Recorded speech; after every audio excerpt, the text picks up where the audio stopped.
Bon, je vais vous lire encore une phrase écrite dans le Figaro. Il écrit: les experts savent que le nouveau coronavirus n'est pas une arme biologique, mais ils ne s'entendent pas sur le fait qu'il aurait pu fuir d'un laboratoire de recherche. Et dans cette hypothèse de la libération accidentelle du virus, soutenue entre autres par un prix Nobel de la France, il s'appelle Luc Montagnier, prix Nobel Parce qu'il avait 2008. découvert le virus de AIDS. VH. Alors, tous les regards se portent sur le laboratoire P4 de Wuhan. Encore une accusation grave. C'est une Oh non, non, fuite. c'est une interprétation des médias français. Parce que le biologiste, il n'a pas dit ouvertement que le virus serait échappé du laboratoire de Wuhan. Il a dit que le virus serait probablement le résultat artificiel, le résultat d'une manipulation artificielle. Donc, on ne sait pas. Parce que heureusement,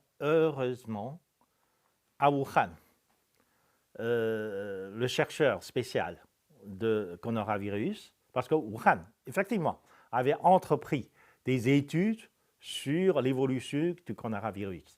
Et d'ailleurs, c'est Madame Shi Zhengli. Madame Shi Zhengli avait découvert le lien entre le porteur de virus d'origine, c'est-à-dire le chauve-souris, et le coronavirus.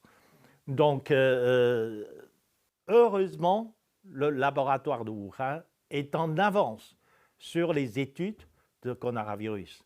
Donc, lorsque l'épidémie a éclaté à Wuhan, Madame Shi Zheng est rentrée tout de suite à Wuhan. Elle était à Shanghai, elle est rentrée tout de suite à Wuhan. Elle a fait analyser les cas, elle a trouvé le virus et, non pas accidentellement, mais faut sûr, celui-là, ce coronavirus qui avait provoqué l'épidémie, n'avait rien d'identique avec leur collection de coronavirus. C'est un nouveau. C'est un nouveau coronavirus qu'elle ne connaissait pas, qu'elle n'avait pas dans son laboratoire. Même si l'origine de ce coronavirus sera échappée, même si qu'il était d'une fuite de laboratoire, ce ne serait pas le laboratoire de Wuhan. Ce n'est probablement pas le laboratoire de Chine.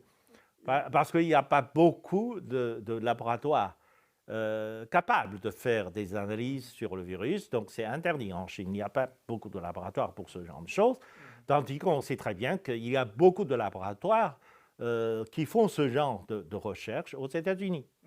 Est-ce qu'on doit faire une analyse ici de tous les laboratoires dans le monde, de tous les pays, y compris celui de France et celui des États-Unis? On peut faire ça. On va accepter, on va faire ça.